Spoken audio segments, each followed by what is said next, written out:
Sajid Javid joins me now. Good morning. Now, you have said, your own words, steel is absolutely vital to UK manufacturing. Can we therefore take it that you regard this as a vital strategic interest for the UK?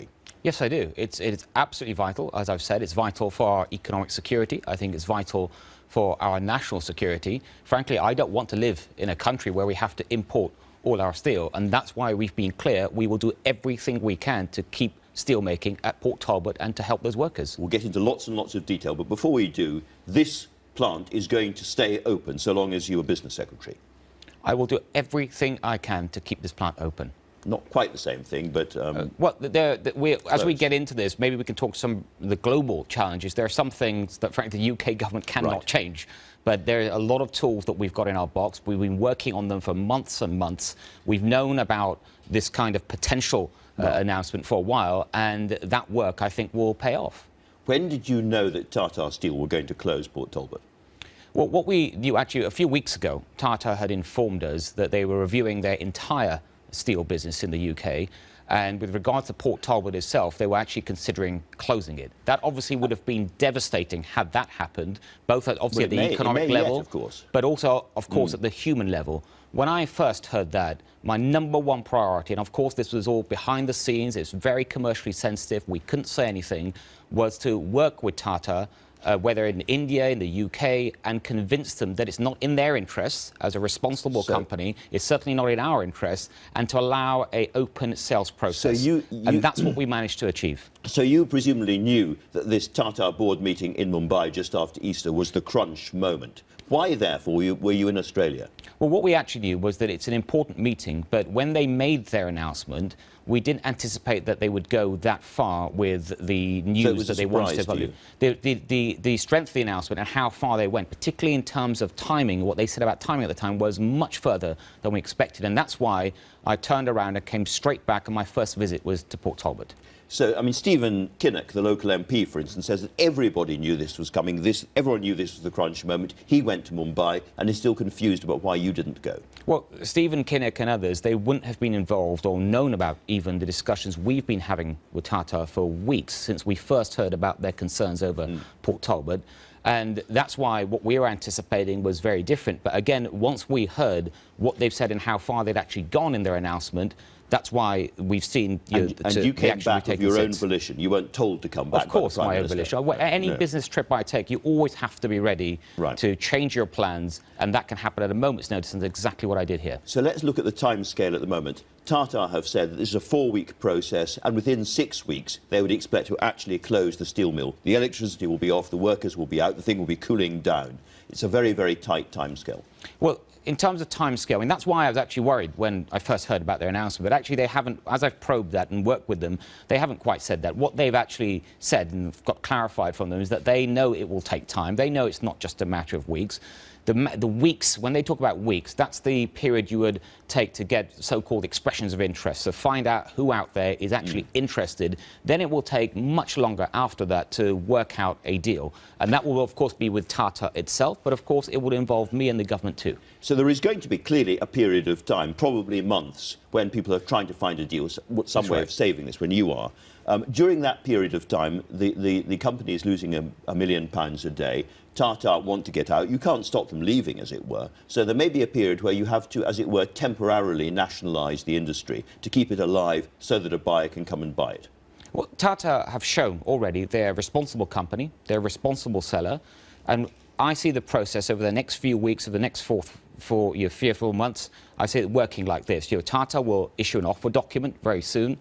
Alongside that, the UK government knows, I've known for a while, that we're going to also have to offer support to eventually clinch that buyer and to give this steel plant a long-term viable future. I want to come on to the details of that, but to be absolutely clear, if there is a period between Tata, as it's saying, we wash our hands of this now, and a buyer coming along, will the government step in to pick up the wage bill and keep the thing going for a period of time? Well, I don't think nationalisation is a solution to this. Even for a few weeks? Having said that, I also think it wouldn't be prudent to rule anything out at this stage, but I think nationalisation is rarely an answer in these situations. Okay. I do feel, though, for lots of reasons, after talking to Tata and many others involved in this, that there will be enough time to find the right buyer, working with the government and being able to take this forward. All right, one last time, but you can't know that to be the case. What I'm wondering is whether the government will pick up the tab for a short period of time to allow a sale to go ahead that wouldn't otherwise happen. We will look at everything we can do to allow a sale going ahead, and I wouldn't rule anything out at this stage. And since we've talked about ruling things out, there is a confusion about nationalisation, because the Prime Minister and the Chancellor have said two things. One, everything is on the table, you just said it yourself, we rule nothing out, but nationalisation isn't the answer. Those two things can't be entirely compatible, can they? If everything is on the table, then nationalisation is also on the table.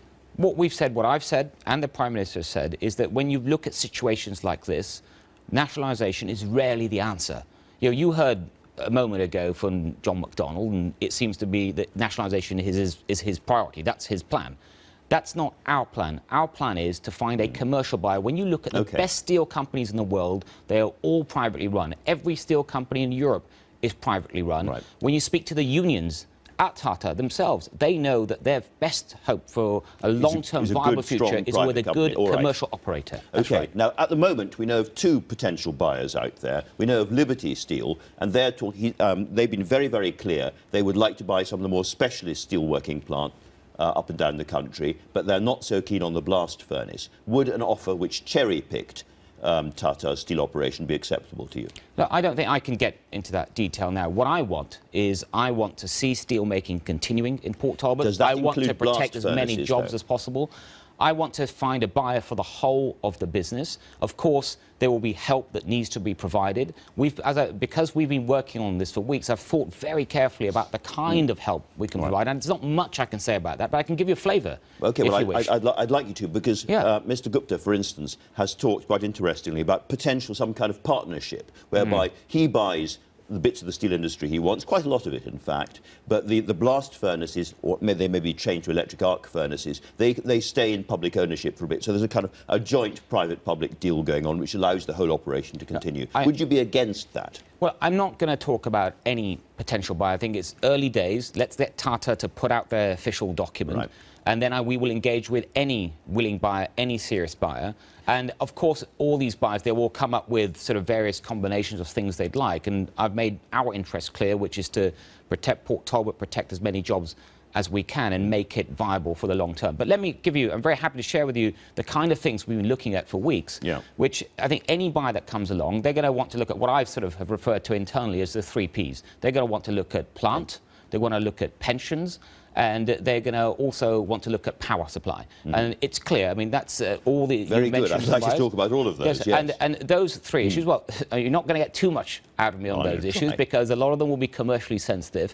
But it's just to give you a flavour, these are the kind of things we've already thought of, we've already started working on. And what I hope is that you will have the offer document from Tata, overlay on top of that the help the British government can provide, and then you have the makings of a successful deal. OK, well, let's talk about those 3 things then, since you introduced them. Power supplies, or electricity. The Green Levy, which bears down very heavily on big British industries, makes electricity about twice the price that the German competitors, for instance, to Tata's British Steel, are paying. And the Germans and the French and others are much sharper, if you like, more ruthless about excluding their big, heavy industries from higher energy prices caused by green policies than we are. Can you do something about that? We've done it already. In fact, we've already started paying... Really? Absolutely. We've already started paying to energy-intensive industries, so not just steel producers, compensation for the climate change policy costs in their energy. We've paid 180 million already. But Tata's energy costs are twice what they would be if they were in Holland or Germany. Well, first of all, let's remember that energy in total is around, sort of, depending on the manufacturer... We have the most expensive electricity in Europe. It's around 5 to 10% of production costs, but it is an important component of production costs, and we have already started paying compensation. Can you do more, including then? Let's ask you, can you do more? And that's exactly what I've done already, is we wanted to move from compensation to total exemption from those policy costs, and I announced that a few months ago, and that's already in the works. But when it comes to Port Talbot, specifically to Port Talbot, I think more can be done on power. I can't get into the detail. All right, I think any potential investor would want to see movement on that. OK, you also mentioned plant. what the company wants, as you know very well, is something to be done about business rates. And there was an idea to exempt heavy plant investment from business rates. And around the time of the budget it was being talked about, it never went into the budget, perhaps because you didn't lobby hard enough with your friend George Osborne. But that is a crucial thing that you now need to look at again, isn't it? Well, the business rate regime. Because, again, the continental steel companies have a totally different regime, which is much more attractive for investment than Port Talbot. Well, two things I'd say to that. I'm glad you brought it up. First of all, if we had done that, it would have been England-wide, because the UK government is only responsible for England when it comes to business rates.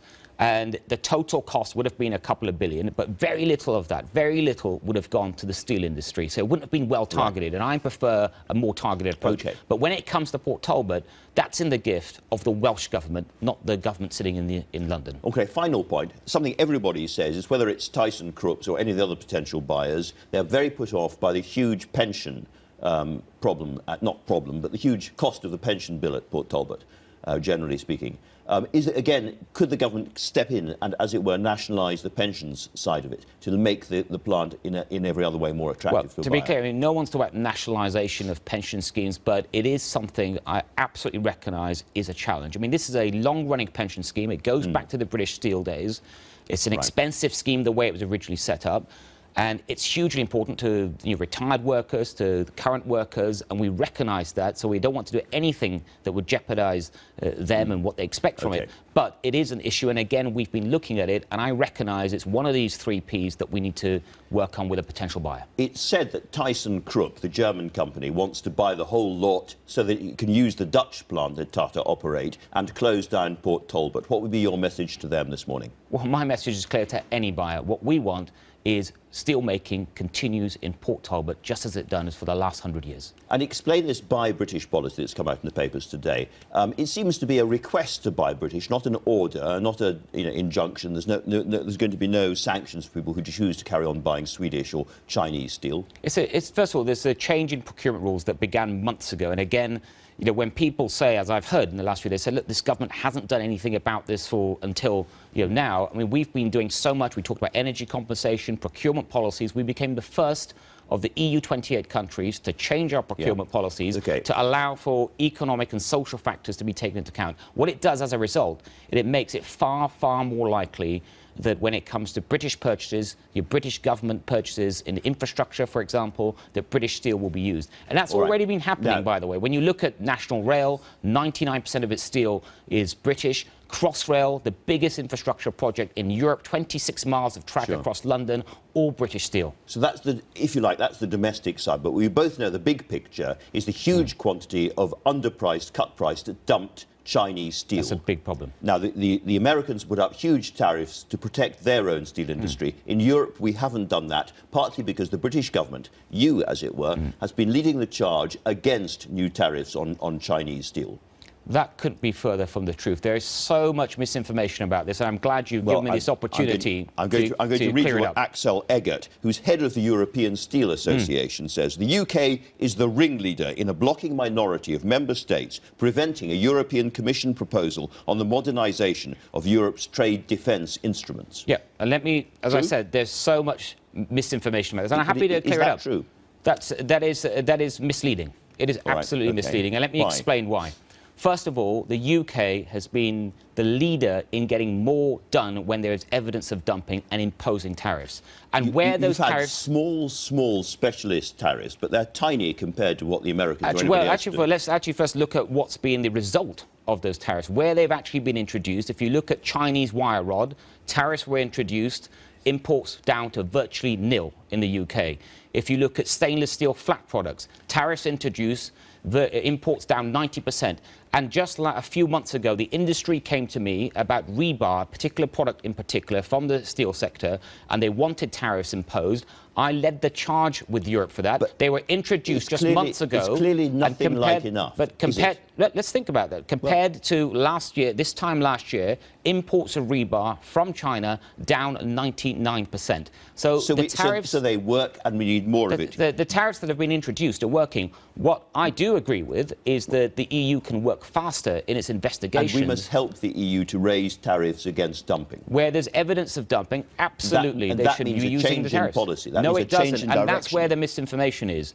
The current policy, the sort of armour, the tools in the box that the EU has are enough to introduce the tariffs, because what they say is you can have any tariff at any level as long as it removes the injury to UK industry, and that's what we want. Now, what And that so refers to... Are we going to see higher tariffs against Chinese steel? You will see tariffs being imposed more quickly, and you will see tariffs that are effective, just as the example I've given. Gareth Stace, who's head of UK steel industry body, says this is a deeper crisis than we've seen for a generation. We need to scrap the lesser duty rule. You know all about this. We need to see tariffs robust enough to stem that flow of Chinese steel, because he says we are drowning in Chinese steel. And I think what Gareth and all others would agree with is the tariffs need to be high enough to prevent the dumping, to stop the injury, and we are 100% we agree with that, and we have pushed for more action than any other EU country in this. Just to sort of finish off, because you raised you had your earlier quote, what that's talking about, what other countries often talk about, are a wholesale rewriting of the tariff rules, and that's not really about steel. That's about, for those people, about having a more protectionist Europe, which is in no one's interest. It's not the interest of businesses, it's not the interest of consumers, but action on steel and focus on steel is correct. You're a free trader, and you're talking about free trade in Australia. You would accept that it is not free trade at the moment. The Chinese are subsidising their steel to the extent that they're destroying Absolutely, I accept that. And therefore tariffs are completely acceptable. Yes, where there is evidence of dumping, and with China there have been many examples, we absolutely should level the playing field with the right level of tariffs. There's no question about that. Would it be easier to save the steel industry if we weren't inside the EU?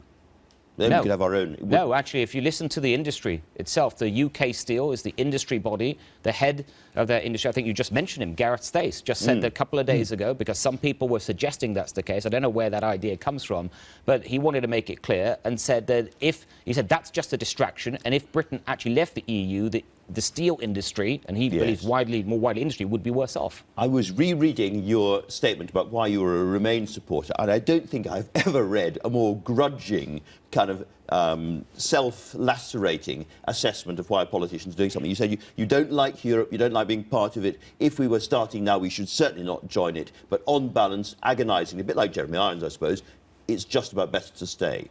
Now, I put it to you that your side of the argument appears to be losing in the polls and so forth, and that even David Cameron's great election guru, Lynton Crosby, thinks that there's a strong possibility of the Remain side losing this referendum. Are you, as a government, not heading towards a self-made catastrophe? Well, first of all, I think Jeremy Irons is proof that there's a lot of people, I think probably a vast majority of the people in Britain, that have had to think about this carefully. And the result of the referendum, who knows what it's going to be. I'm just pleased that we're actually having the referendum. I think it's absolutely the right decision. I would like us to remain, and I've set out the arguments, especially the economic arguments for that. But it's going to be a decision for the British people. And as I've said all along... There's no sense of creeping panic in the Remain No, camp. not at all. I think, look, as the Prime Minister has said, this has never been an argument about, what makes Britain successful. It's about what makes Britain better off. I think Britain can be successful either way, and the PM said that many times. It's about what's in the best interest of our prosperity, what makes us most prosperous, and for me, the answer to that is clear. Final question. We've heard from Sajid Javid, the politician. A lot of people have said in the papers that you are a steely, hardline, Thatcherite free marketeer coming from a financial background, and you don't really care very much about manufacturing, or steel in particular. What do you say to those people, if they're watching now? I say it couldn't be further from the truth. And just judge me on what I've actually done in the few months that I've had this job, coming up to a year. In the first, so look at the fiscal statements we've had and how it represents the policy of my department. In the first budget in June of the new government, I introduced the apprenticeship levy. Many people call that one of the most interventionist policies that there's ever been in the space of skills. And I think that's a great example of how I want to turn skills around this country. When it came to the spending review, more money in collaboration for the auto industry, for the aerospace industry, and also, again, a big change in terms of how we cooperate and work with industry. More Will Hutton and Ayn Rand. Thank you very much indeed, Sajid Javid.